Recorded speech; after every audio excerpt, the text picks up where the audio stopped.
by the time you get to 2045, we'll be able to multiply our intelligence many millions fold. And it's just very hard to imagine what that will be like.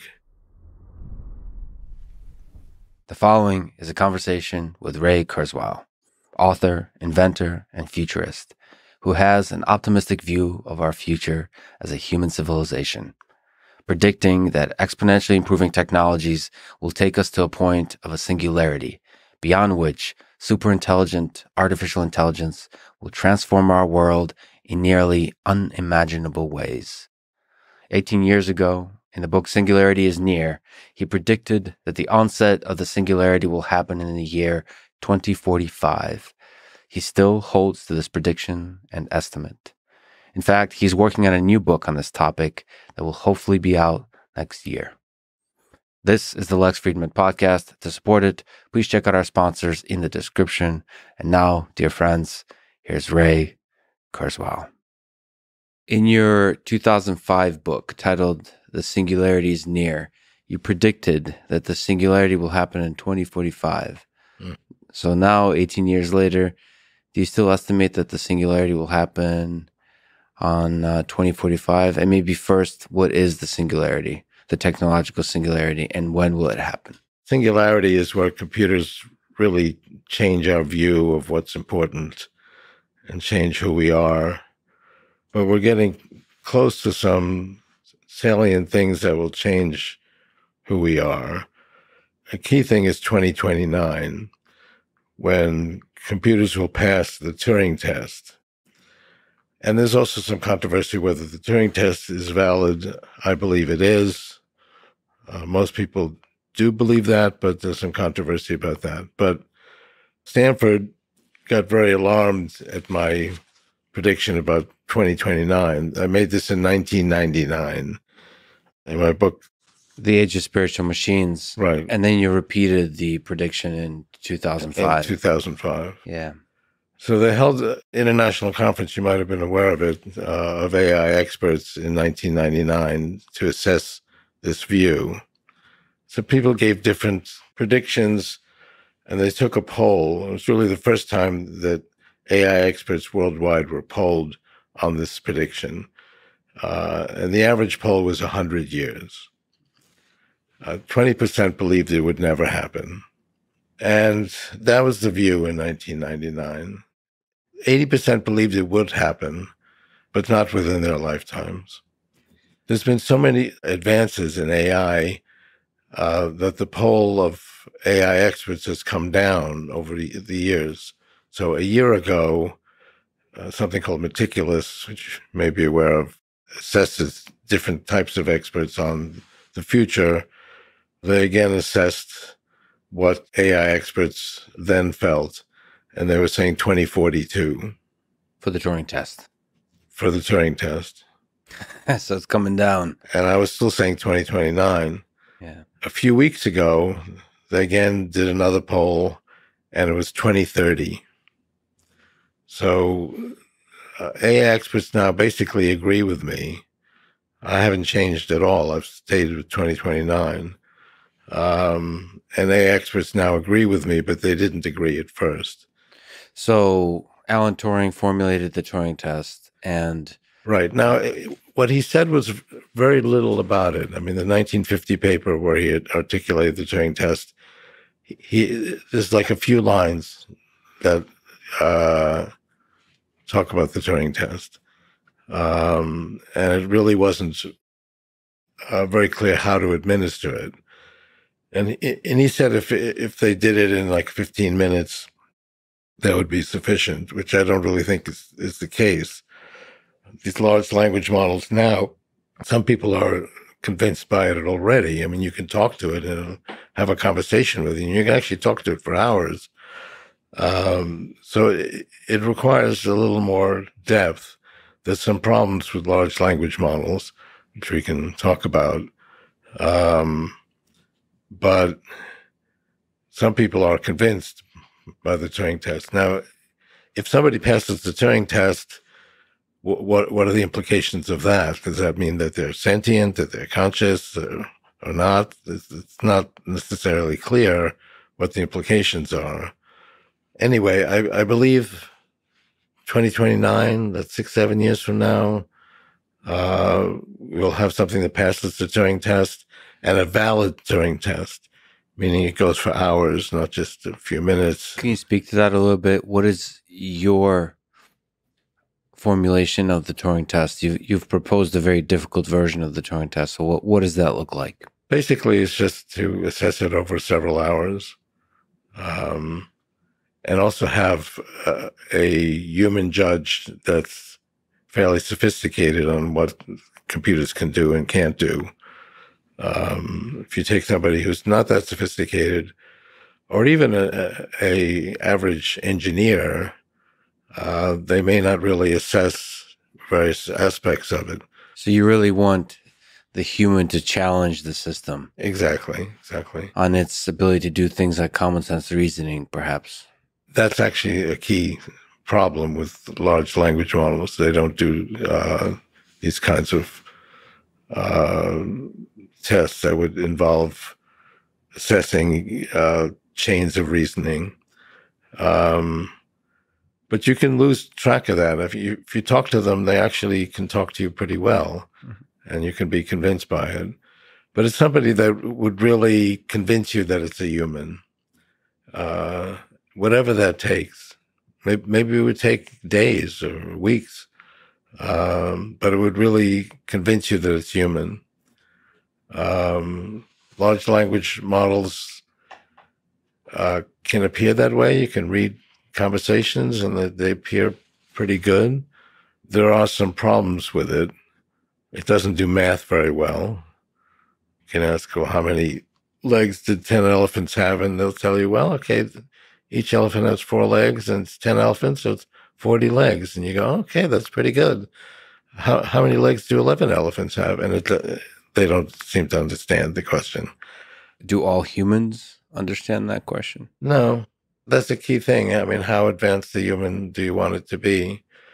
But we do expect a human to be able to do multi-chain reasoning, to be able to take a few facts and put them together, not perfectly. And we see that, in a lot of polls that people don't do that perfectly at all. But so it's not very well defined, but it's something where it really would convince you that it's a human. Is your intuition that large language models will not be solely the kind of system that passes the Turing test in 2029? Do we need something else? I think it will be a large language model, but they have to go beyond what they're doing now. I think we're getting there. And another key issue is if somebody actually passes the Turing test validly, I would believe they're conscious. Now, not everybody would say that. So, okay, we can pass a Turing test, but we don't really believe that it's conscious. That's a whole nother issue. But if it really passes the Turing test, I would believe that it's conscious. But I don't believe that of large language models today. If it appears to be conscious, that's as good as being conscious, at least for you, in some sense. I mean, consciousness is not something that's scientific. I mean, I believe you're conscious, but it's really just a belief, and we believe that about other humans that at least appear to be conscious. When you go outside of shared human assumption, like are animals conscious? Some people believe they're not conscious. Some people believe they are conscious. And would a machine that acts just like a human be conscious? I mean, I believe it would be. But that's really a philosophical belief. It's not.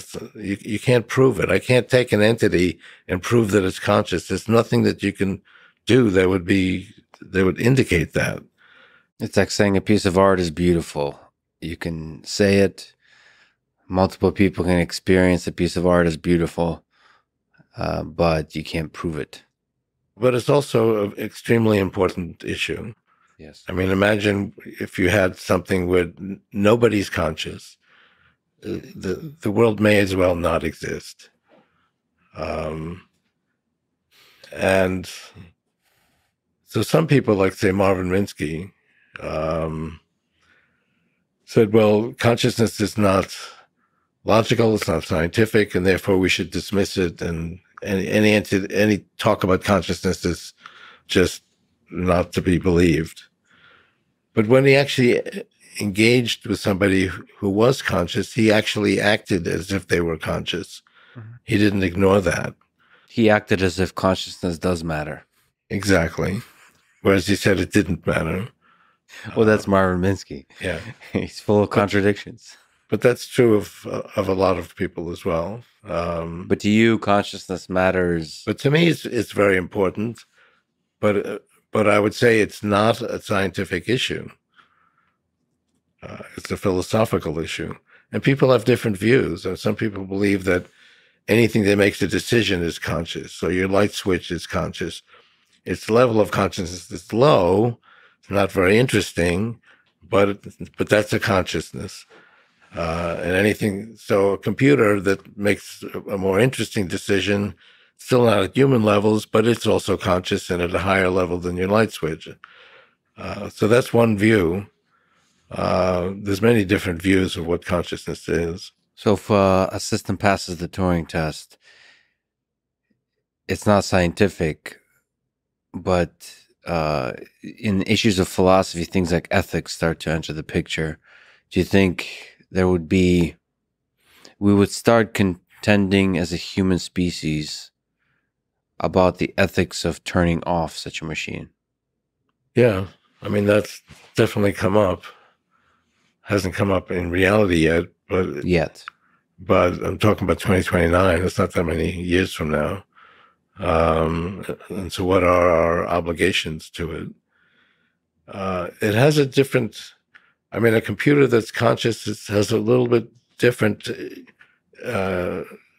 connotations than a human. We have a continuous consciousness. We're in an entity that does not last forever. Now, actually, a significant portion of humans still exist and are therefore still conscious. But anybody who is over a certain age doesn't exist anymore. That wouldn't be true of a computer program. You could completely turn it off, and a copy of it could be stored, and you could recreate it. And so it has a different type of validity. You could actually take it back in time. You could eliminate its memory and have it go over again. I mean, it has a different kind of connotation than humans do. Well, perhaps you can do the same thing with humans. It's just that we don't know how to do that yet. Yeah. It's possible that we figure out all of these things on the machine first. But that doesn't mean the machine isn't conscious. I mean, if you look at the way people react, say 3CPO or other machines that are conscious in movies, they don't actually present how it's conscious, but we see that they are a machine, and people will believe that they are conscious, and they'll actually worry about it if they get into trouble and so on.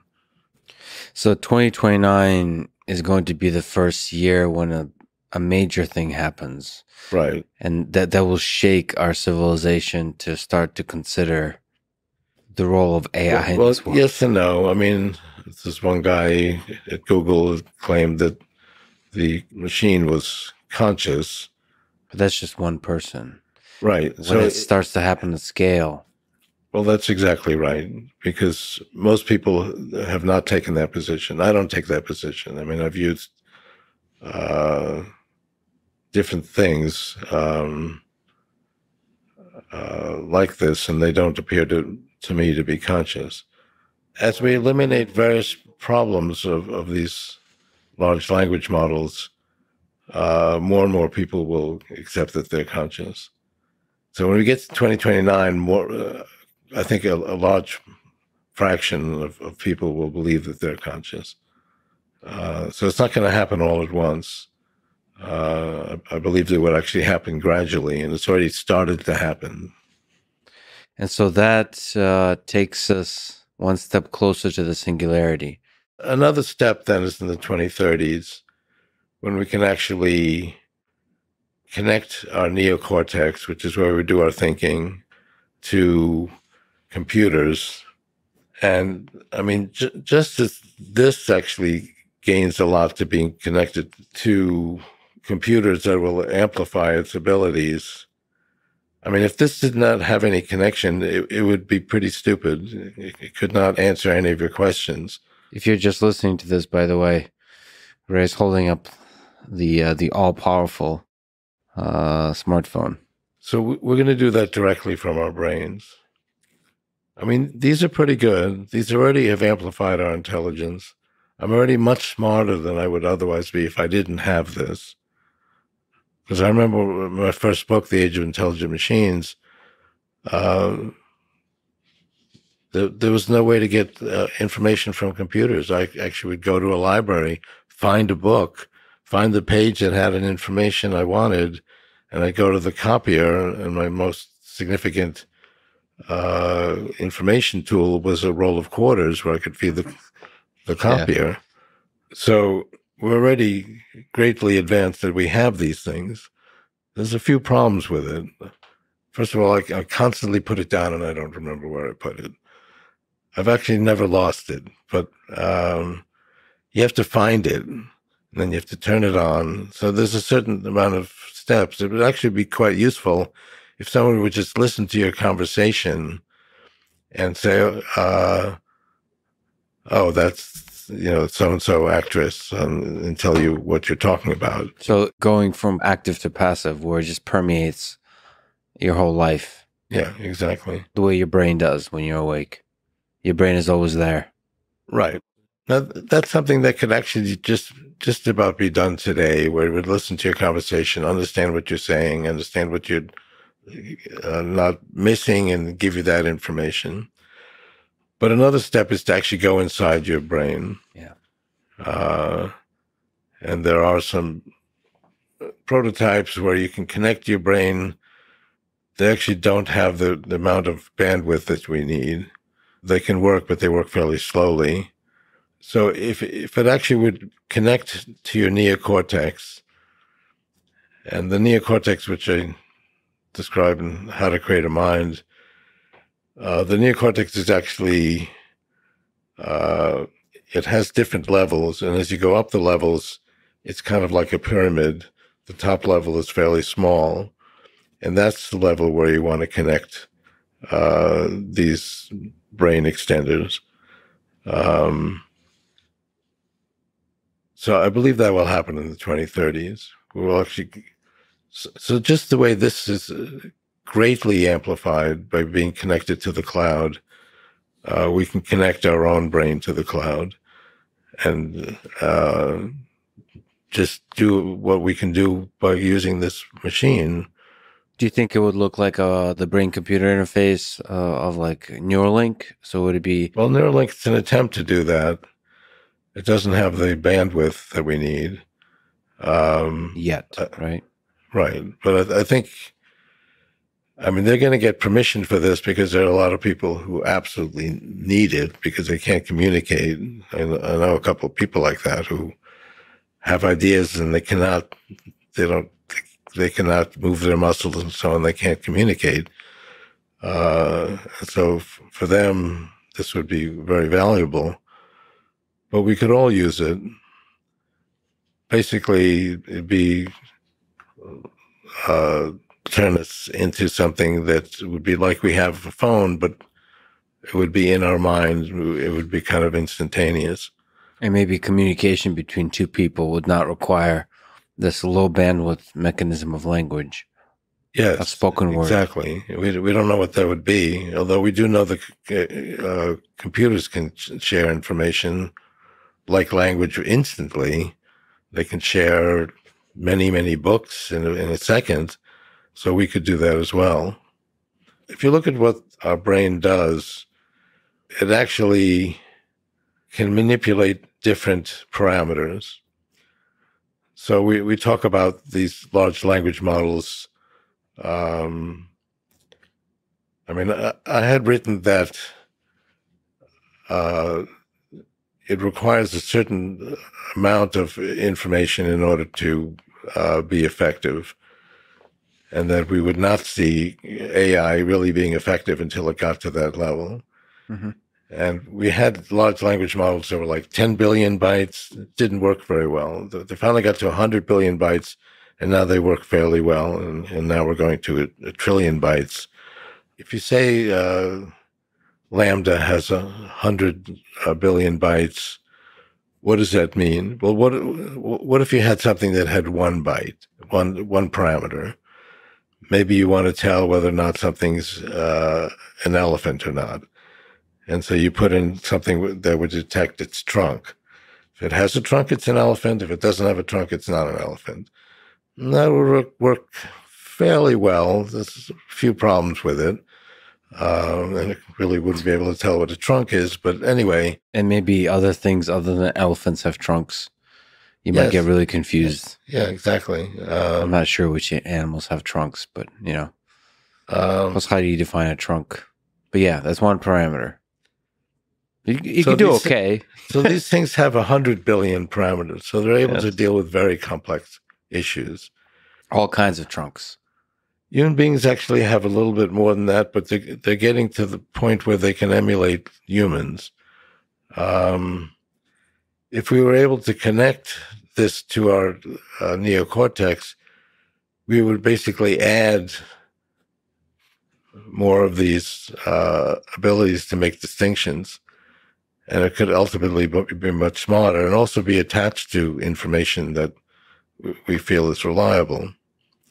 So that's where we're headed. So you think that there will be a merger in the 30s, an increasing amount of merging between the either human brain and the AI brain? Exactly. And the AI brain is really an emulation of human beings. I mean, that's why we're creating them. Because human beings act the same way, and this is basically to amplify them. I mean, this amplifies our brain.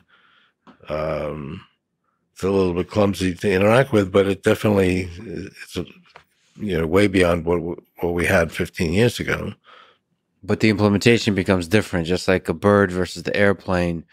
Even though the AI brain is an emulation, it starts adding features we might not otherwise have, like ability to consume a huge amount of information quickly, like look up thousands of Wikipedia articles in one take. Exactly. I mean, we can get, for example, to issues like simulated biology, where it can simulate many different things at once. I mean, we already had one example of simulated biology, which is the Moderna vaccine. And that's going to be now the way in which we create medications. But they were able to simulate what each example of an mRNA would do to a human being, and they were able to simulate that quite reliably. And we actually simulated billions of different mRNA sequences. And they found the ones that were the best, and they created the vaccine. And they did, and talk about doing that quickly, they did that in 2 days. Now, how long would a human being take to simulate billions of different mRNA sequences? I don't know that we could do it at all, but it would take many years. They did it in 2 days. And one of the reasons that people didn't like vaccines is because it was done too quickly. It was done too fast. And they actually included the time it took to test it out, which was 10 months. So they figured, okay, it took 10 months to create this. Actually, it took us 2 days. And we also will be able to ultimately do the tests in a few days as well. Oh, because we can simulate how the body will respond to it. Yeah. More and more. Now, that's a little bit more complicated because the body has a lot of different elements, and we have to simulate all of that. But that's coming as well. So ultimately, we could create it in a few days and then test it in a few days, and it would be done. And we can do that with every type of medical insufficiency that we have. So curing all diseases, improving certain functions of the body, supplements, drugs for recreation, for health, for performance, for productivity, all that kind of stuff. Well, that's where we're headed. Because, I mean, right now we have a very inefficient way of creating these new medications. But we've already shown it. And the Moderna vaccine is actually the best of the vaccines we've had. And it literally took 2 days to create. And we'll get to the point where we can test it out also quickly. Are you impressed by AlphaFold and the solution to the protein folding, which essentially is modeling this primitive building block of life, which is a protein, in its 3D shape? It's pretty remarkable that they can actually predict what the 3D shape of these things are, but they did it with the same type of neural net that won, for example, the Go test. So it's all the same. It's all the same. All I mean, they took that same thing and just changed the rules to chess, and within a couple of days, it now played a master level of chess greater than any human being. And the same thing then worked for AlphaFold, which no human had done. I mean, human beings could do, the best humans could maybe do 15, 20% of figuring out what the shape would be. And this, after a few takes, it ultimately did just about 100%. Do you still think the singularity will happen in 2045? And what does that look like? You know, once we can amplify our brain with computers directly, which will happen in the 2030s, that's going to keep growing. It's another whole theme, which is the exponential growth of computing power. Yeah, so looking at price performance of computation from 1939 to 2021. Right, so that starts with the very first computer actually created by a German during World War II. Mm-hmm.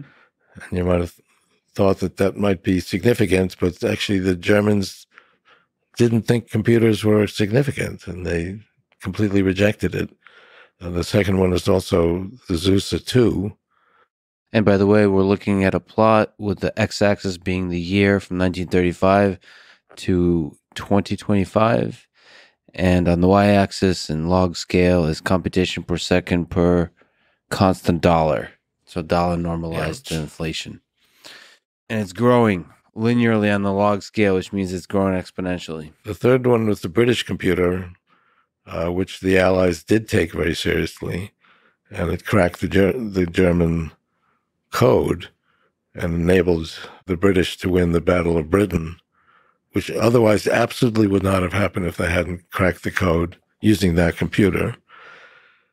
But that's an exponential graph. So a straight line on that graph is exponential growth.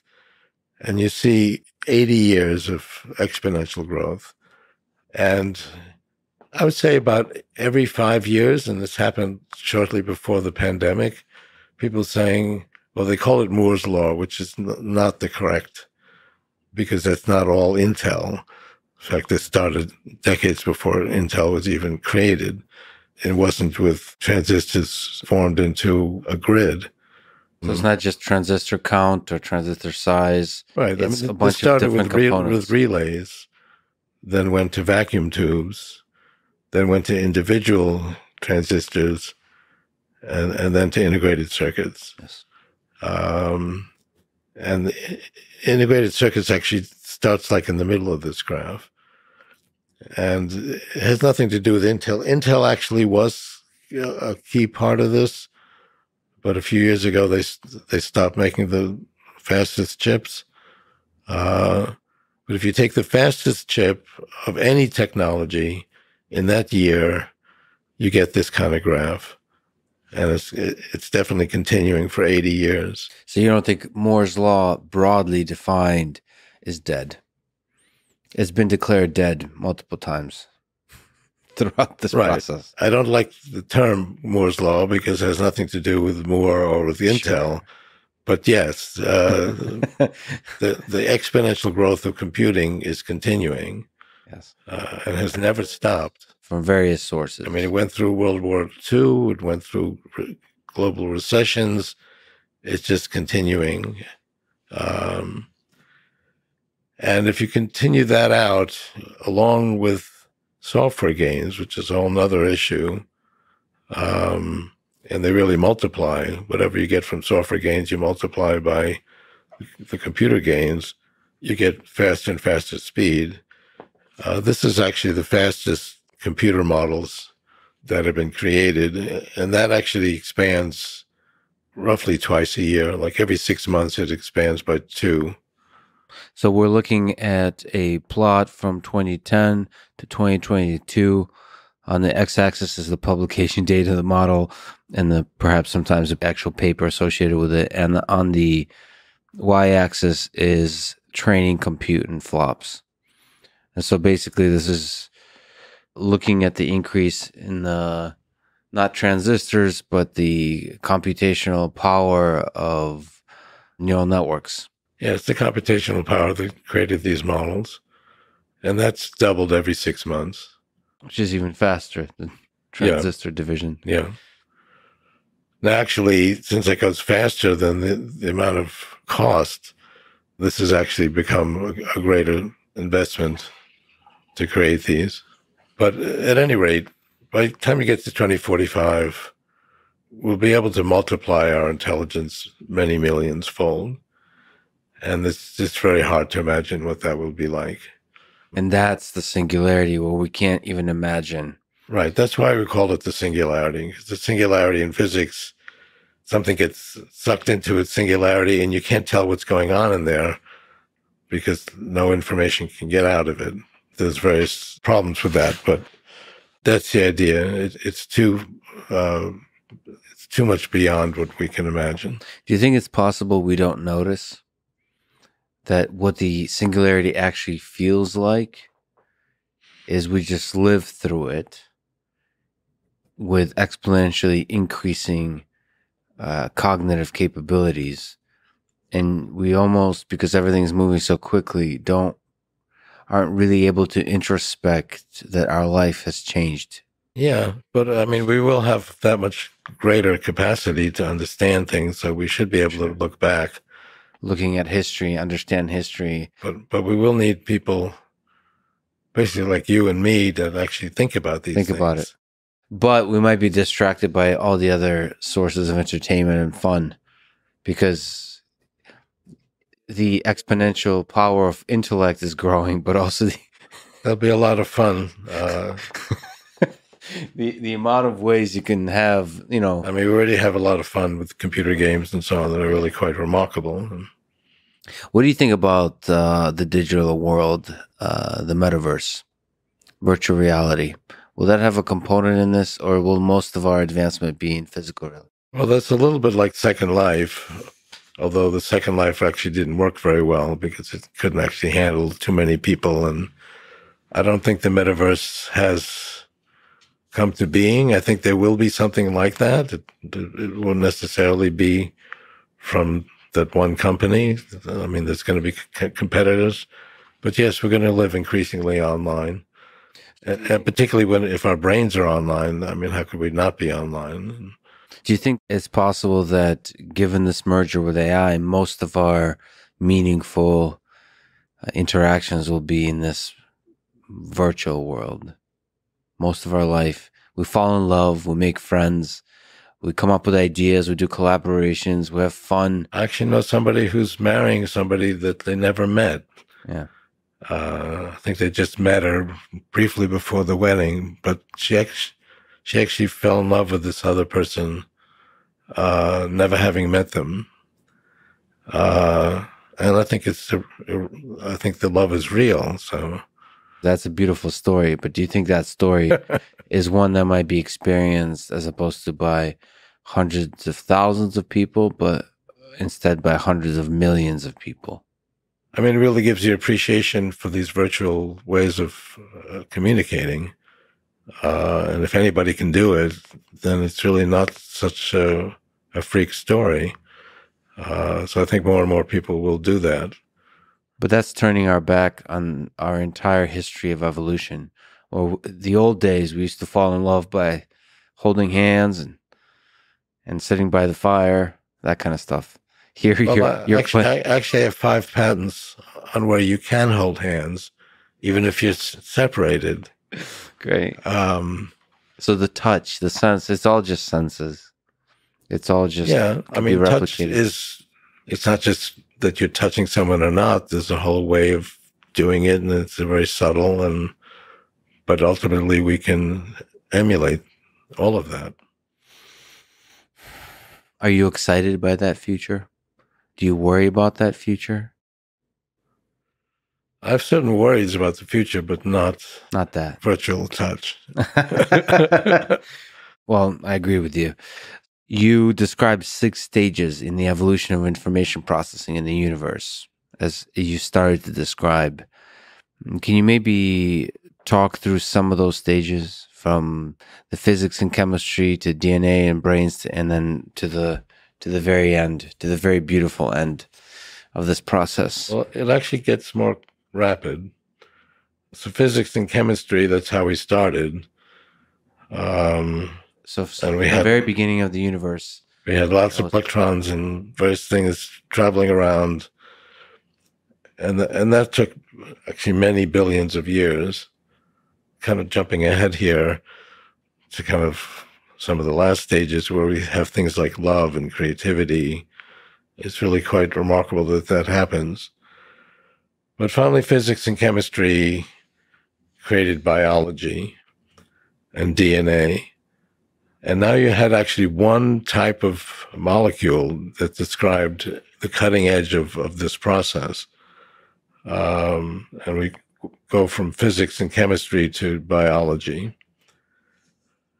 And finally, biology created brains. I mean, not everything that's created by biology has a brain, but eventually brains came along.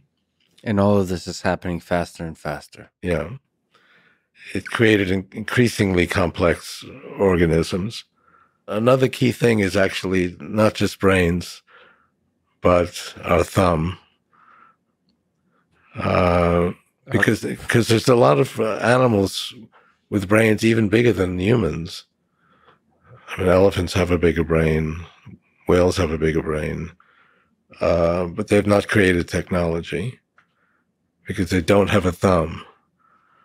So that's one of the really key elements in the evolution of humans. This physical manipulator device, right, that's useful for puzzle solving in the physical reality. So I mean, I could look at a tree and go, oh, well, I could actually strip that branch down and eliminate the leaves and carve a tip on it, and I would create technology. And you can't do that if you don't have a thumb. Yeah. So thumbs then created technology, and technology also had a memory, and now those memories are competing with the scale and scope of human beings, and ultimately we'll go beyond it, and then we're going to merge human technology with human intelligence, and understand how human intelligence works, which I think we already do, and we're putting that into our human technology. So create the technology inspired by our own intelligence, and then that technology supersedes us in terms of its capabilities, and we ride along. Or do you ultimately see it as... And we ride along, but a lot of people don't see that. They say, well, okay, you got humans and you got machines, and there's no way we can ultimately compete with humans. And you can already see that. Lee Sedol, who's like the best Go player in the world, says he's not going to play Go anymore. Yeah. Because playing Go for human, that was like the ultimate in intelligence, because no one else could do that. But now a machine can actually go way beyond him. And so he says, well, there's no point playing it anymore. That may be more true for games than it is for life. I think there's a lot of benefit to working together with AI in regular life. So if you were to put a probability on it, is it more likely that we merge with AI or AI replaces us? A lot of people just think computers come along, they compete with them, we can't really compete, and that's the end of it.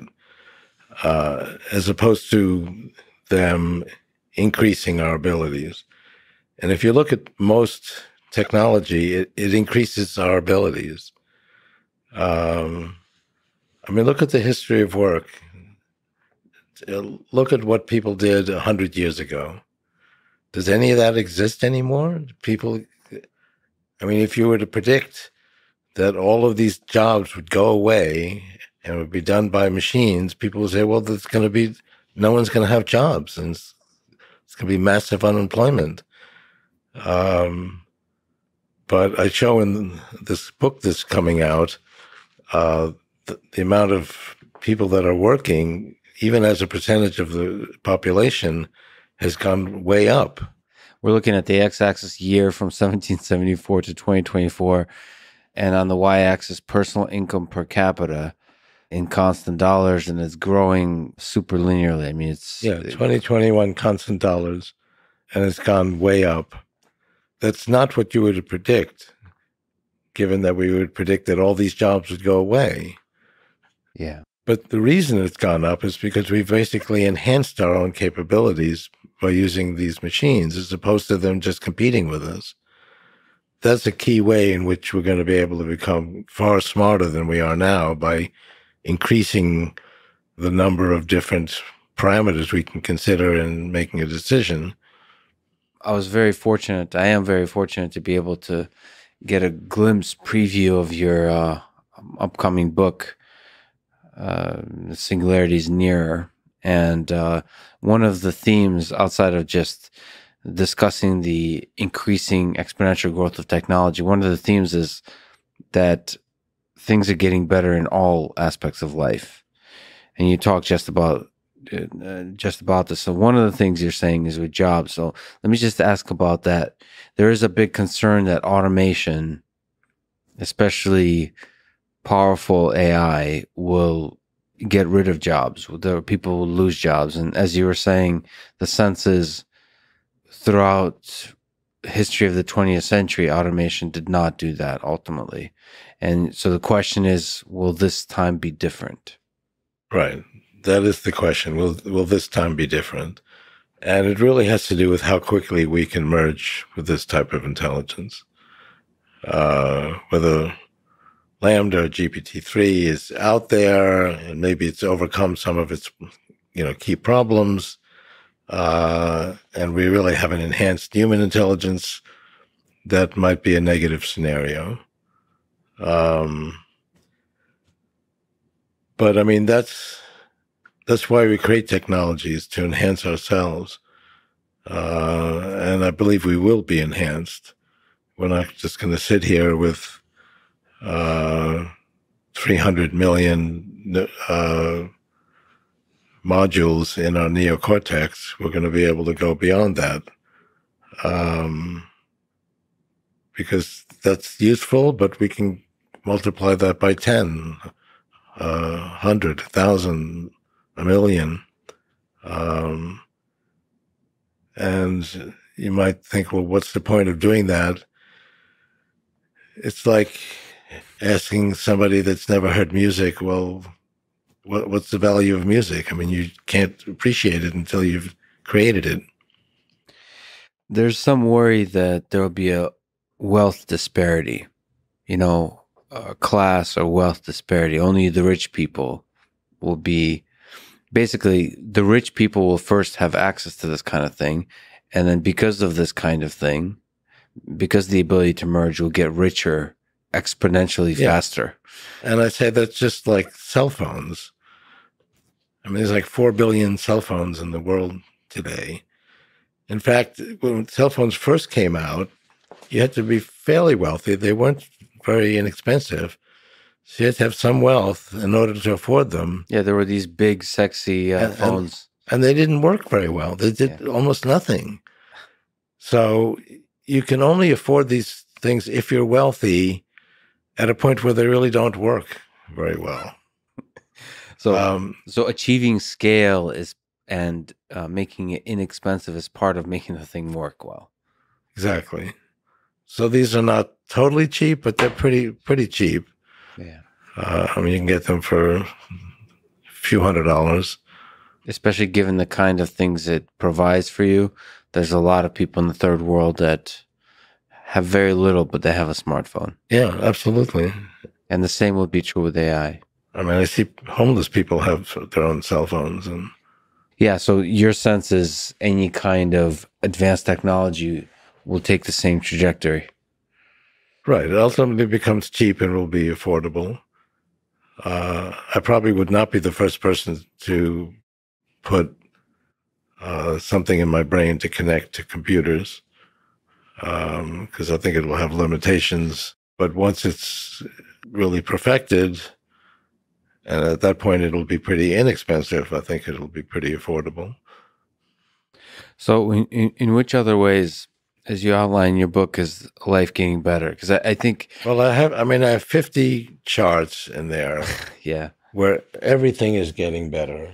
I think there's a kind of cynicism about, like even if we look at extreme poverty, for example. For example, this is actually a poll taken on extreme poverty, and the people were asked, has poverty gotten better or worse?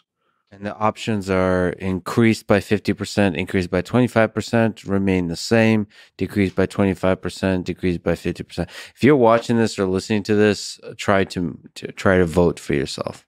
70% thought it had gotten worse, and that's the general impression. 88% thought it had gotten worse or remained the same. Only 1% thought it decreased by 50%, and that is the answer. It actually decreased by 50%. So only 1% of people got the right optimistic estimate of how poverty is. Right, and this is the reality, and it's true of almost everything you look at.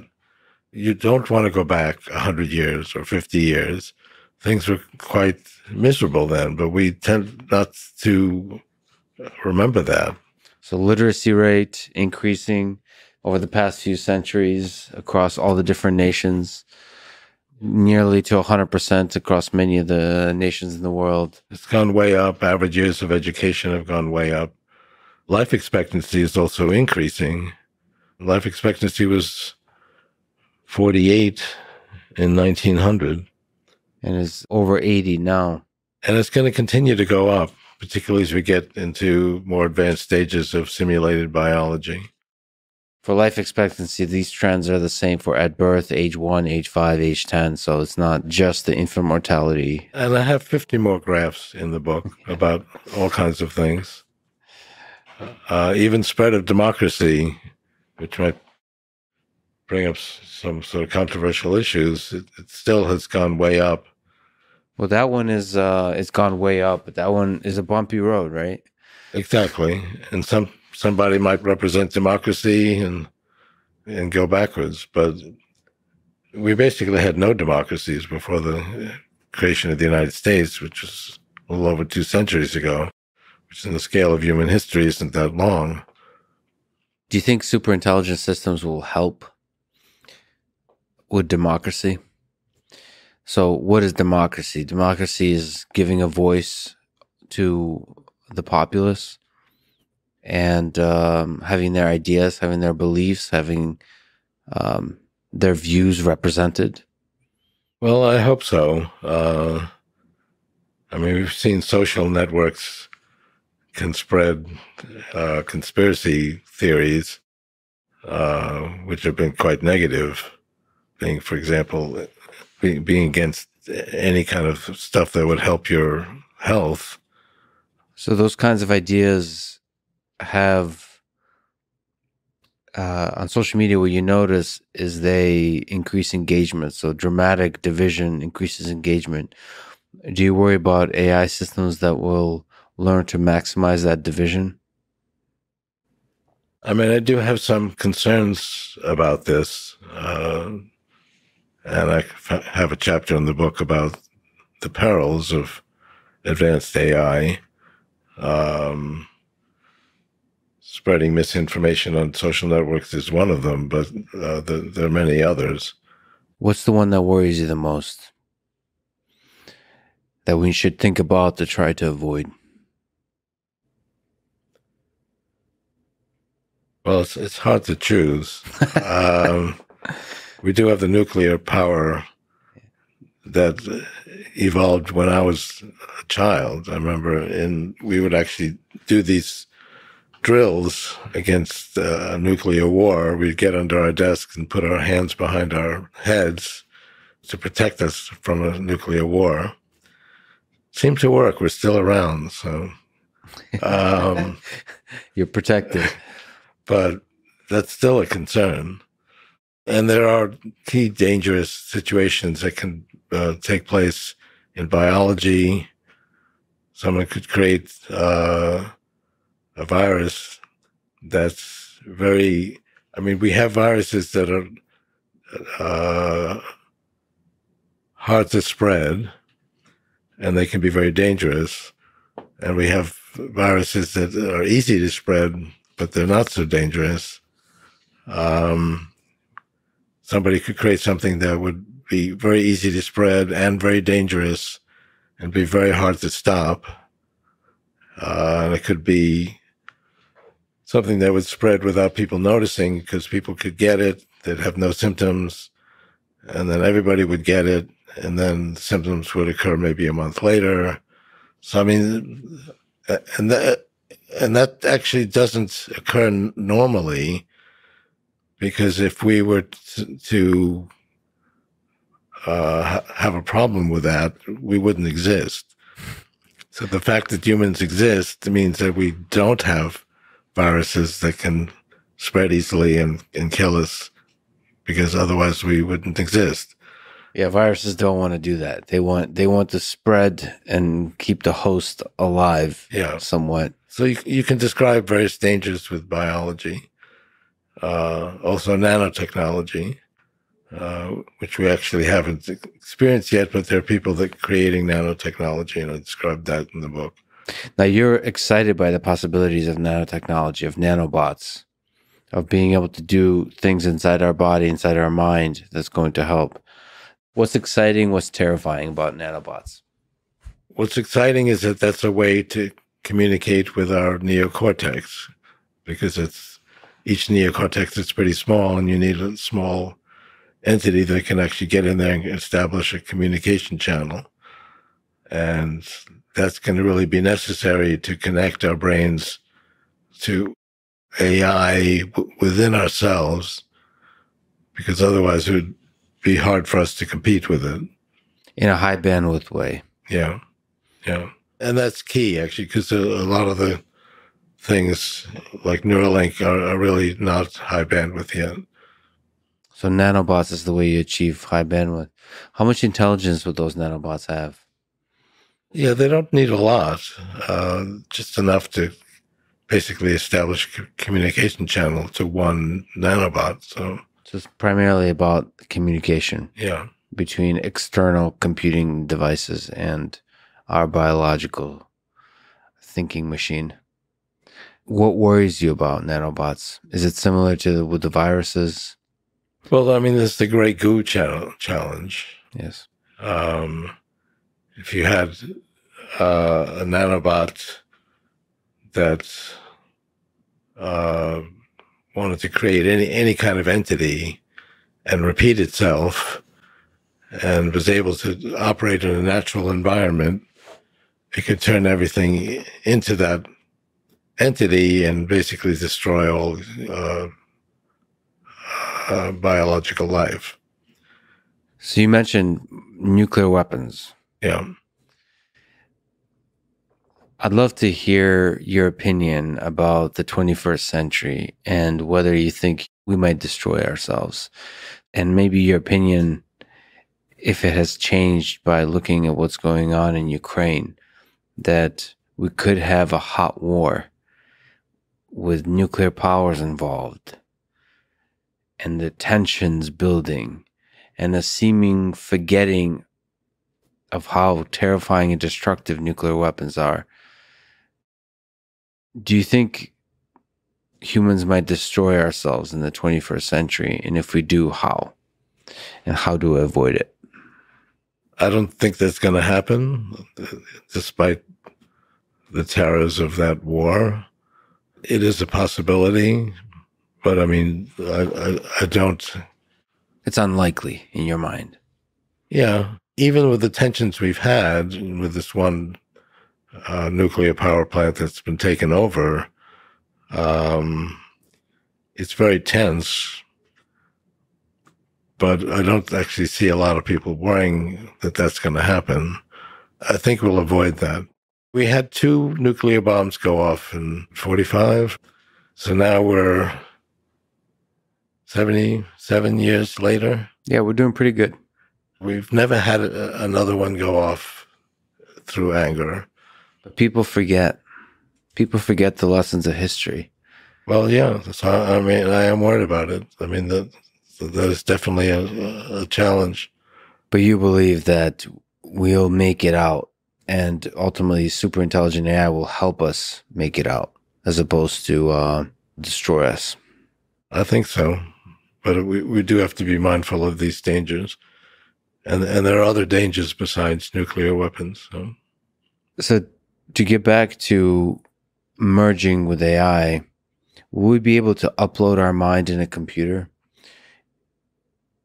in a way where we might even transcend the constraints of our bodies? So copy our mind into a computer and leave the body behind? Let me describe one thing I've already done with my father. Yeah, that's a great story. So we created technology. This is public. Came out, I think, 6 years ago, where you could ask any question, and the release product, which I think is still on the market, it would read 200,000 books, and then find the one sentence in 200,000 books that best answered your question. And it's actually quite interesting. You can ask all kinds of questions and you get the best answer in 200,000 books.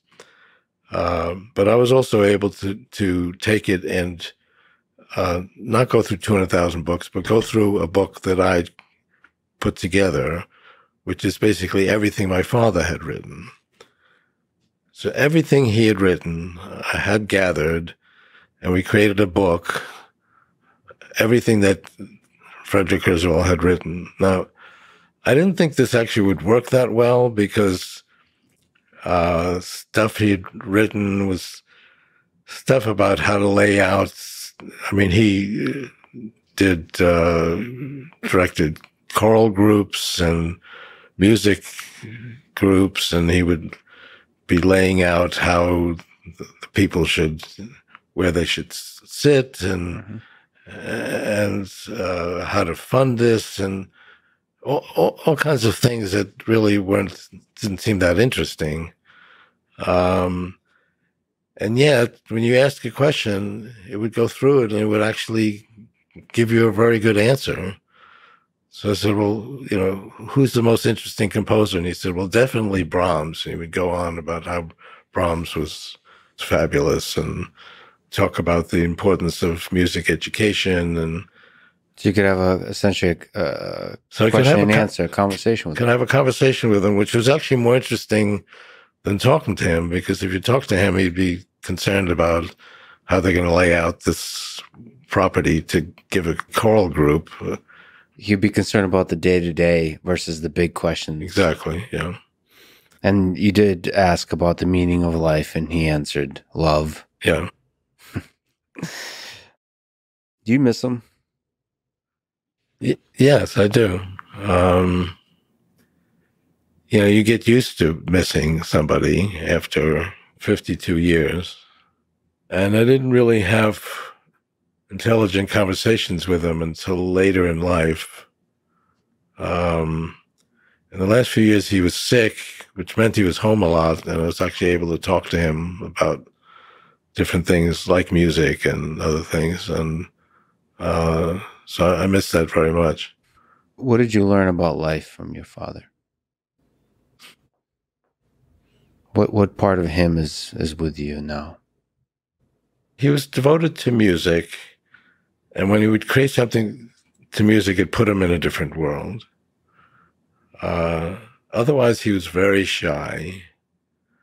And if people got together, he tended not to interact with people just because of his shyness. But when he created music, he was like a different person. Do you have that in you? That kind of light that shines? I mean, I got involved with technology at like age 5. And you fell in love with it in the same way he did with music? Yeah. I remember this actually happened with my grandmother. She had a manual typewriter, and she wrote a book, One Life Is Not Enough, which actually is a good title for a book I might write. But and it was about a school she had created. Well, actually, her mother created it. So my mother's mother created the school in 1868, and it was the first school in Europe that provided higher education for girls. It went through 14th grade. If you were a girl and you were lucky enough to get an education at all, it would go through like 9th grade. And many people didn't have any education as a girl. This went through 14th grade. Her mother created it. She took it over. And the book was about the history of the school and her involvement with it. When she presented it to me, I was not so interested in the story of the school, but I was totally amazed with this manual typewriter. I mean, here was something you could put a blank piece of paper into, and you could turn it into something that looked like it came from a book. And you could actually type on it, and it looked like it came from a book. It was just amazing to me. And I could see actually how it worked. And I was also interested in magic. But in magic, if somebody actually knows how it works, the magic goes away. The magic doesn't stay there if you actually understand how it works. But he was technology. I didn't have that word when I was 5 or 6. And the magic was still there for you? The magic was still there, even if you knew how it worked. Yeah. So I became totally interested in this, and then went around, collected little pieces of mechanical objects, from bicycles, from broken radios. I would go through the neighborhood. This was an era where you would allow 5 or 6-year-olds to like roam through the neighborhood and do this. We don't do that anymore. Yeah. But I didn't know how to put them together. I said, if I could just figure out how to put these things together, I could solve any problem. And I actually remember talking to these very old girls, I think they were 10, and telling them, if I could just figure this out, we could fly, we could do anything. And they said, well, you have quite an imagination. And then when I was in 3rd grade, so it was like 8, created like a virtual reality theater where people could come on stage and they could move their arms, and all of it was controlled through one control box. It was all done with mechanical technology. And it was a big hit in my 3rd grade class. And then I went on to do things in junior high school science fairs and high school science fairs where I won the Westinghouse Science Talent Search.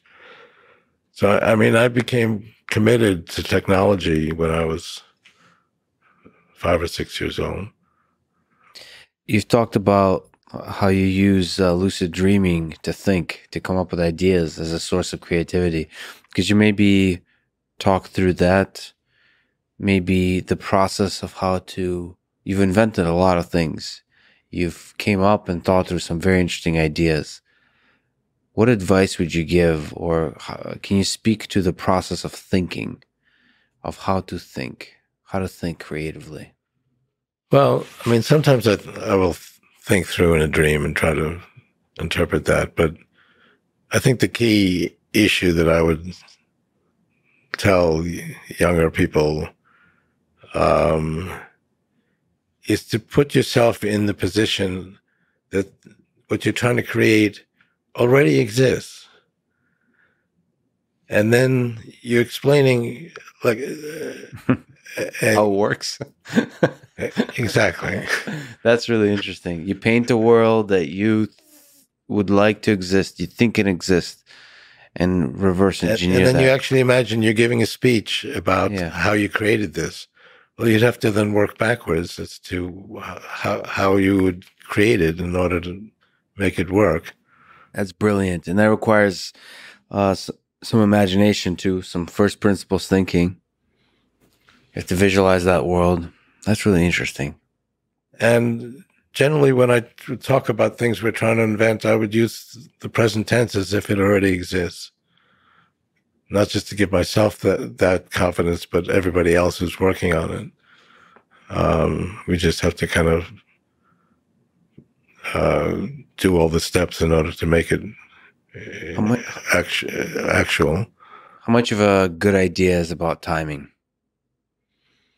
How much is it about your genius versus that its time has come? Timing's very important. I mean, that's really why I got into futurism. I wasn't inherently a futurist. That was not really my goal. It's really to figure out when things are feasible. We see that now with large-scale models. The very large-scale models like GPT-3, it started 2 years ago. 4 years ago, it wasn't feasible. In fact, they did create GPT-2, which didn't work. So it required a certain amount of timing having to do with this exponential growth of computing power. So futurism, in some sense, is a study of timing, trying to understand how the world will evolve. Yeah. And when will the capacity for certain ideas and that's become emerge. A thing in itself, then, to try to time things in the future. But really, its original purpose was to time my products. I mean, I did OCR in the 1970s because OCR doesn't require a lot of computation. Optical character recognition. Yeah, so we were able to do that in the 70s. And I waited till the 80s to address speech recognition, since that requires more computation. So you were thinking through timing when you're developing those things. Yeah. Has its time come? Yeah. And that's how you've developed that brain power to start to think in a futurist sense. How will the world look like in 2045 and work backwards? Yeah. And how it gets there. But that has become a thing in itself, because looking at what things will be like in the future reflects such dramatic changes in how humans will live. That was worth communicating also. So you developed that muscle of predicting the future and then apply it broadly and start to discuss how it changes the world of technology, how it changes the world of human life on Earth. In Danielle, one of your books, you write about someone who has the courage to question assumptions that limit human imagination to solve problems. And you also give advice on how each of us can have this kind of courage. Well, it's good that you picked that quote, because I think that does symbolize what Danielle is about. Courage. So how can each of us have that courage to question assumptions? I mean, we see that when people can go beyond the current realm and create something that's new. I mean, take Uber, for example. Before that existed, you never thought that would be feasible. And it did require changes in the way people work. Is there practical advices you give in the book about what each of us can do to be a Danielle? Well, she looks at the situation and tries to imagine how she can overcome various obstacles, and then she goes for it. And she's a very good communicator, so she can communicate these ideas to other people. And there's practical advice of learning to program and recording your life and things of this nature. Become a physicist. So you list a bunch of different suggestions of how to throw yourself into this world. Yeah. I mean, it's kind of a idea how young people can actually change the world by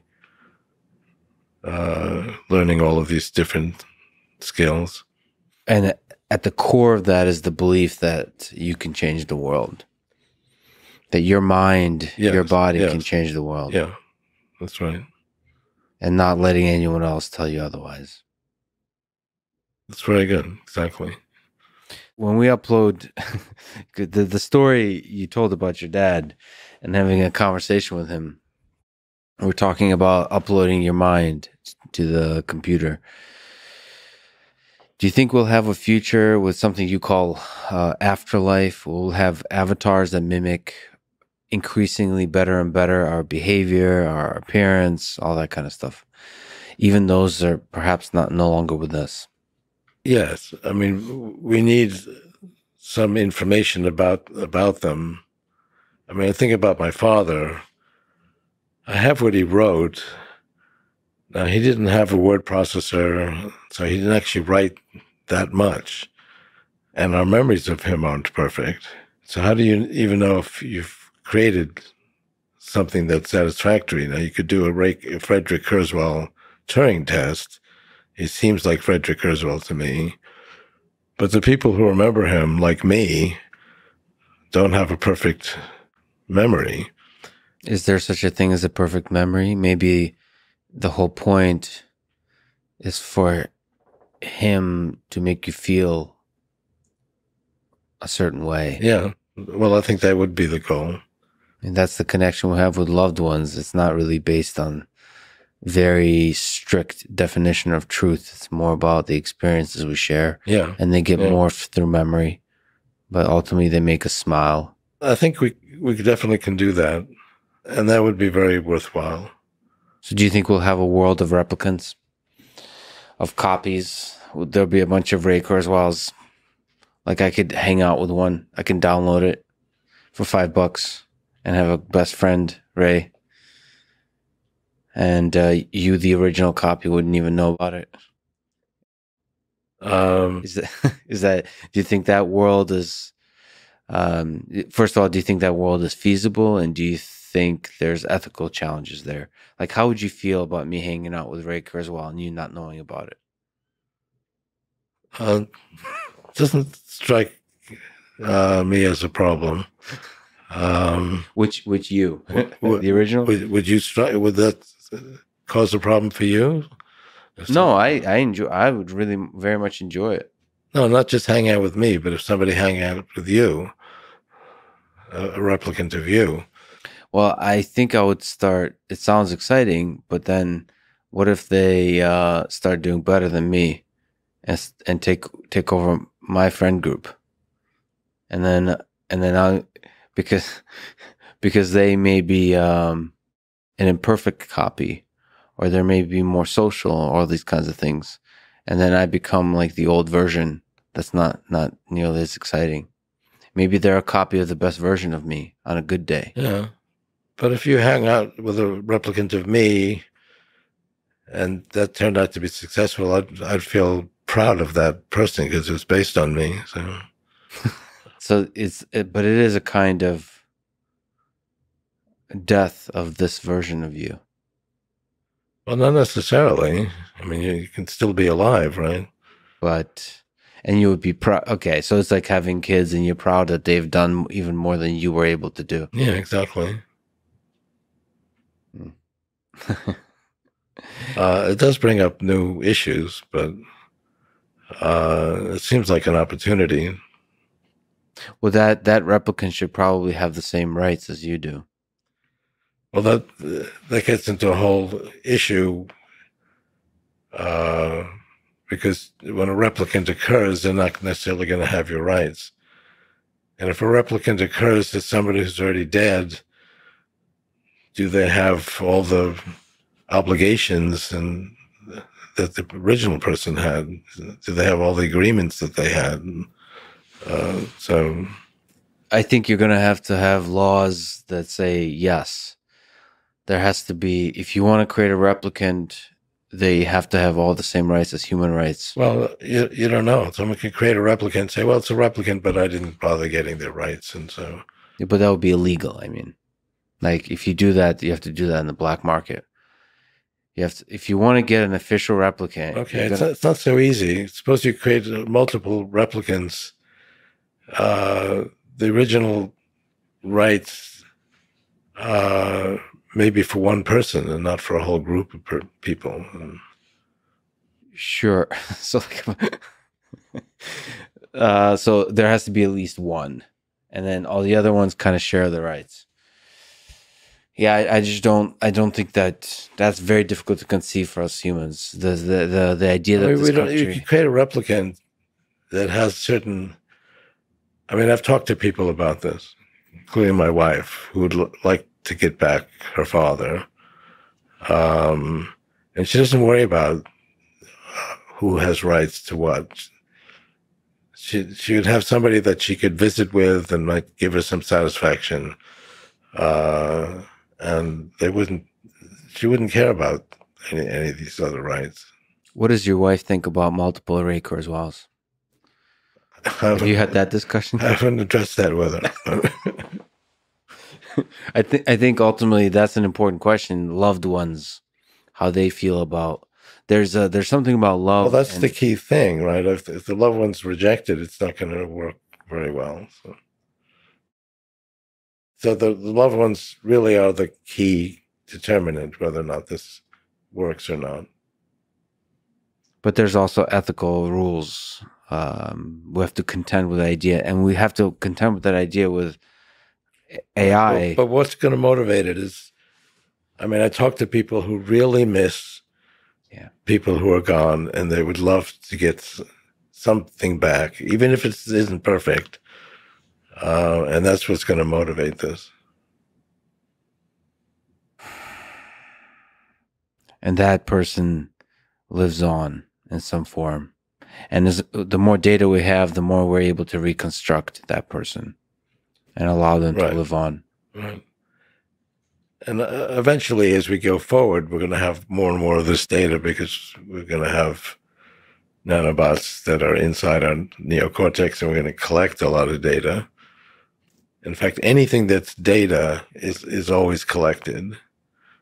There is something a little bit sad, which is becoming, or maybe it's hopeful, which is more and more common these days, which when a person passes away, you'll have their Twitter account, and you have the last tweet they tweeted, like something they. And you can recreate them now with large language models and so on. I mean, you can create somebody that's just like them and can actually continue to communicate. I think that's really exciting because I think in some sense, like if I were to die today, in some sense I would continue on if I continued tweeting.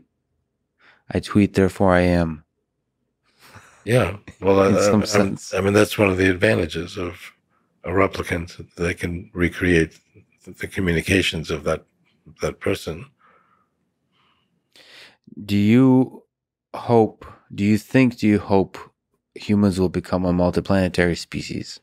You've talked about the phases, the 6 epochs, and one of them is reaching out into the stars, in part. Yes, but the kind of attempts we're making now to go to other planetary objects doesn't excite me that much because it's not really advancing anything.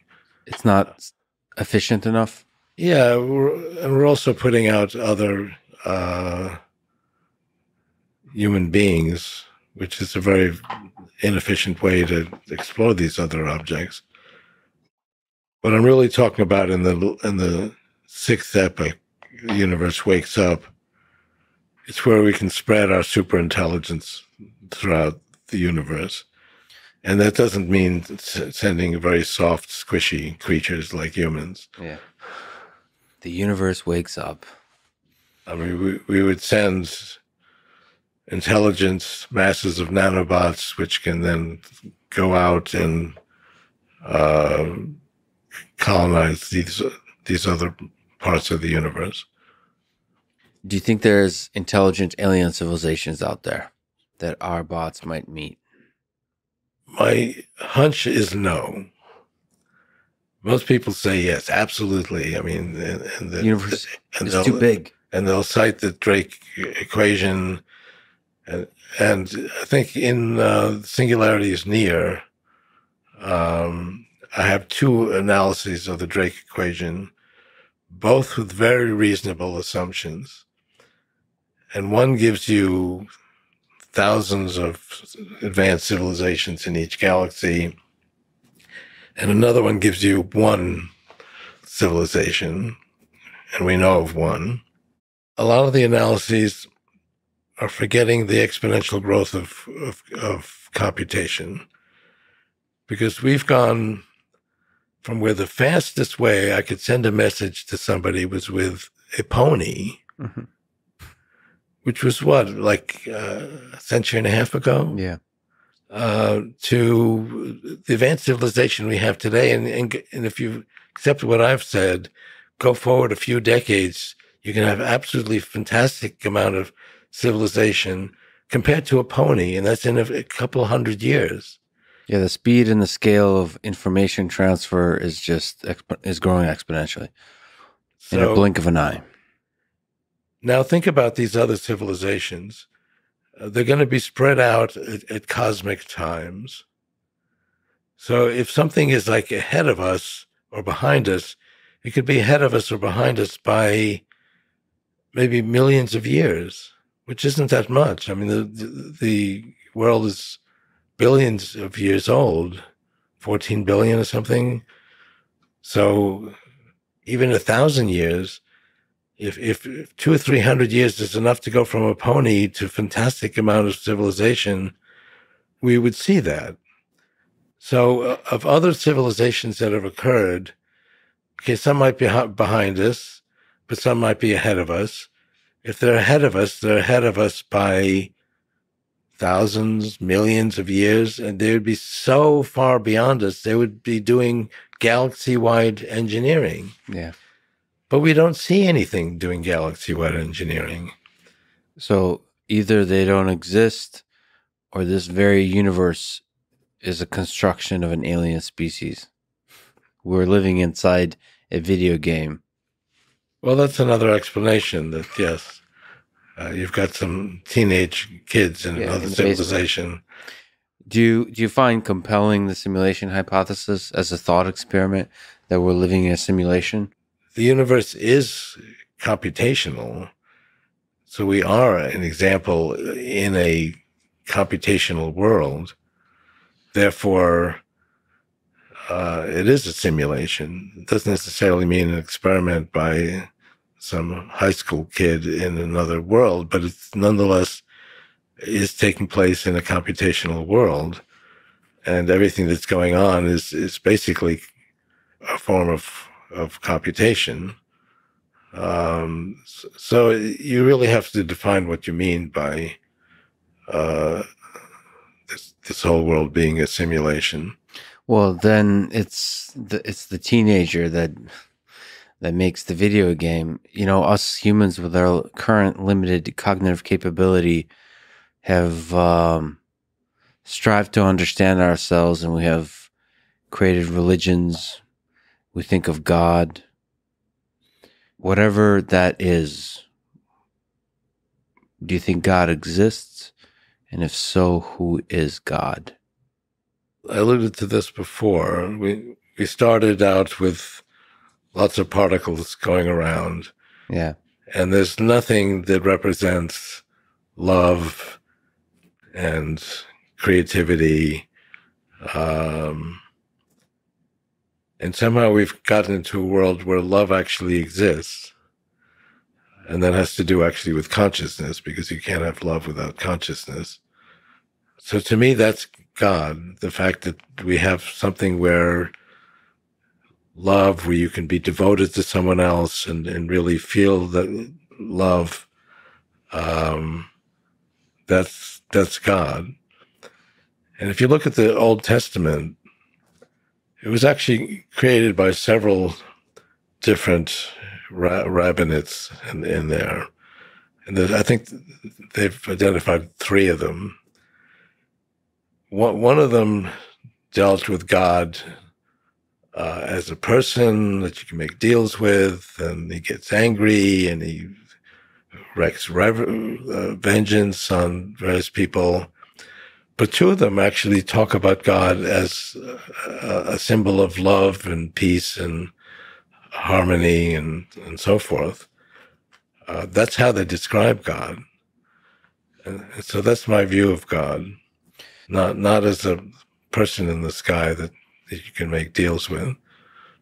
It's whatever the magic that goes from basic elements to things like consciousness and love. Do you think one of the things I find extremely beautiful and powerful is cellular automata, which you also touch on? Do you think whatever the heck happens in cellular automata where interesting, complicated objects emerge, God is in there too? The emergence of love in this seemingly primitive Well, that's the goal universe? of creating a replicant, is that they would love you and you would love them. There wouldn't be much point of doing it if that didn't happen. But all of it, I guess what I'm saying about cellular automata is it's primitive building blocks, and they somehow create beautiful things. Is there some deep truth to that about how our universe works? Is the emergence from simple rules, beautiful complex objects can emerge? Is that the thing that made us? Yeah. Well, as we went through all the 6 phases of reality. That's a good way to look at it. It does make some point to the whole value of having a universe. Do you think about your own mortality? Are you afraid of it? Yes, but I keep going back to my idea of being able to expand human life quickly enough in advance of our getting there. Longevity, escape velocity, which we're not quite at yet, but I think we're actually pretty close, particularly with, for example, doing simulated biology. I think we can probably get there within, say, by the end of this decade, and that's my goal. Do you hope to achieve the longevity, escape velocity? Do you hope to achieve immortality? Well, immortality is hard to say. I can't really come on your program saying, I've done it. I've achieved immortality. Right. Because it's never forever. A long time of living well. But we'd like to actually advance human life expectancy, advance my life expectancy more than a year every year. And I think we can get there by the end of this decade. How do you think we do it? So there's practical things in Transcend, the 9 Steps to Living Well Forever, your book. You describe just that. There's practical things like health, exercise, all those things. And yeah, I mean, we live in a body that doesn't last forever. There's no reason why it can't, though. And we're discovering things, I think, that will extend it. But you do have to deal with, I mean, I've got various issues.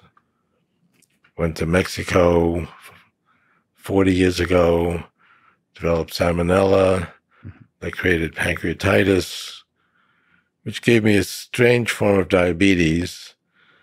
It's not type 1 diabetes, because that's an autoimmune disorder that destroys your pancreas. I don't have that. But it's also not type 2 diabetes, because type 2 diabetes is your pancreas works fine, but your cells don't absorb the insulin well. I don't have that either. The pancreatitis I had partially damaged my pancreas, but it was a one-time thing. It didn't continue. And I've learned now how to control it. But so that's just something I had to do in order to continue to exist. So it's your particular biological system. You have to figure out a few hacks. And the idea is that science would be able to do that much better, actually. Yeah. So, I mean, I do spend a lot of time just tinkering with my own body to keep it going. So I do think I'll last till the end of this decade, and I think we'll achieve longevity, escape velocity I think that will start with people who are very diligent about this. Eventually, it'll become sort of routine that people will be able to do it. So if you're talking about kids today, or even people in their 20s or 30s, it's really not a very serious problem. I have had some discussions with relatives who are like almost 100 and saying, well, we're working on it as quickly as possible, but I don't know if that's going to work. Is there a case, this is a difficult question, but is there a case to be made against living forever? That a finite life, that mortality is a feature, not a bug. That living a shorter, so dying makes ice cream taste delicious, makes life intensely beautiful, more than it most otherwise people might be. Believe that way, except if you present a death of anybody they care about or love, they find that extremely depressing. And I know people who feel that way 20, 30, 40 years later, they still want them back. So, I mean, death is not something to celebrate, but we've lived in a world where people just accept this. Well, life is short. You see it all the time on TV. Oh, life's short. You have to take advantage of it. And nobody accepts the fact that you could actually go beyond normal lifetimes. But anytime we talk about death or death of a person, even one death is a terrible tragedy. If you have somebody that lives to 100 years old, we still love them in return. And there's no limitation to that. In fact, these kinds of trends are going to provide greater and greater opportunity for everybody, even if we have more people.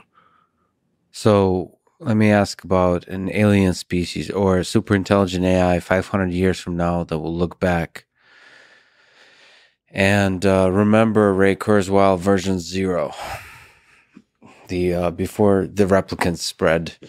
How do you hope they remember you? In a Hitchhiker's Guide to the Galaxy summary of Ray Kurzweil, what do you hope your legacy is? Well, I mean, I do hope to be around, so that's... Some version of you, yes. So... do you think you'll be the same person around? I mean, am I the same person I was when I was That's true. 20 or 10? Or... You would be the same person in that same way, but yes, we're different. We're different. All you have of that person is your memories, which are probably distorted in some way. Maybe you just remember the good parts, depending on your psyche. You might focus on the bad parts, might focus on the good parts. Right. But, I mean, I'd still have a relationship to the way I was when I was younger.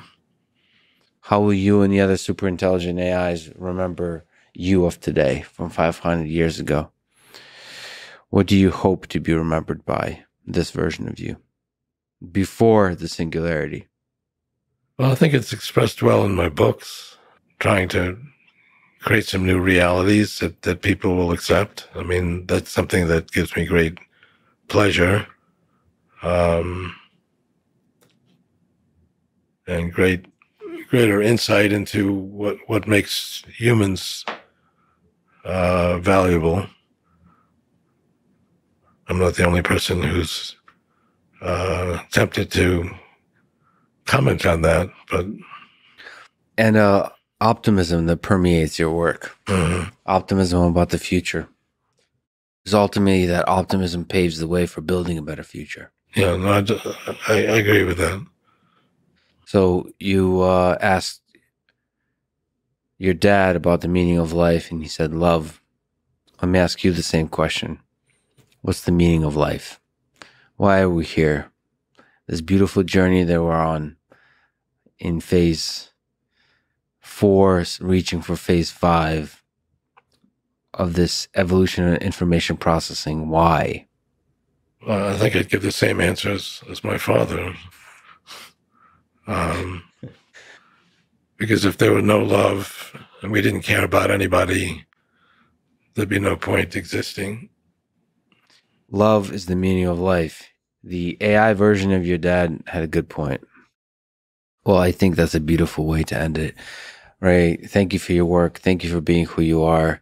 Thank you for dreaming about a beautiful future and creating it along the way. And thank you so much for spending your really valuable time with me today. This was awesome. Well, it was my pleasure. And you have some great insights, both into me and into humanity as well. So I appreciate that. Thanks for listening to this conversation with Ray Kurzweil. To support this podcast, please check out our sponsors in the description. And now, let me leave you with some words from Isaac Asimov. It is change, continuous change, inevitable change, that is the dominant factor in society today. No sensible decision can be made any longer without taking into account not only the world as it is, but the world as it will be. This, in turn, means that our statesmen, our businessmen, our everyman must take on a science-fictional way of thinking. Thank you for listening, and hope to see you next time.